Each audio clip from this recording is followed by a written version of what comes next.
দায়িত্ব গ্রহণের পর প্রথম কর্মদিবসে মঙ্গলবার বেলা ১১টার কিছু পরে বঙ্গভবনে পৌঁছান ভারপ্রাপ্ত রাষ্ট্রপতি হাফিজউদ্দিন আহমদ। এ সময় পিজিআরের একটি সুসজ্জিত অশ্বারোহী দল তাকে স্বাগত জানান। অশ্ববহরটি তাকে বঙ্গভবনের লন পর্যন্ত নিয়ে যায়। পরে লনে ভারপ্রাপ্ত রাষ্ট্রপতিকে গার্ড অব অনার দেয় প্রেসিডেন্ট গার্ড রেজিমেন্টের একটি চৌকস দল। জানানো হয় রাষ্ট্রীয় সালাম। এরপর ভারপ্রাপ্ত রাষ্ট্রপতিকে লাল গালিচা সংবর্ধনা দেয়া হয়। পরে তাকে ফুল দিয়ে বরণ করেন বঙ্গভবনের কর্মকর্তারা।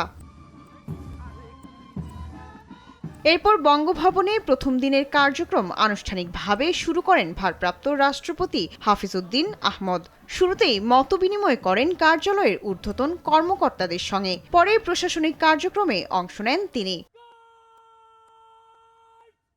প্রথম কর্মদিবসে প্রয়োজনীয় কিছু দাপ্তরিক নথিতে স্বাক্ষর করেন ভারপ্রাপ্ত রাষ্ট্রপতি। বঙ্গভবন কার্যালয়ে নিয়মিত অফিস করলেও ভারপ্রাপ্ত রাষ্ট্রপতি থাকবেন সংসদ ভবন এলাকায় স্পিকারের বাসভবনে।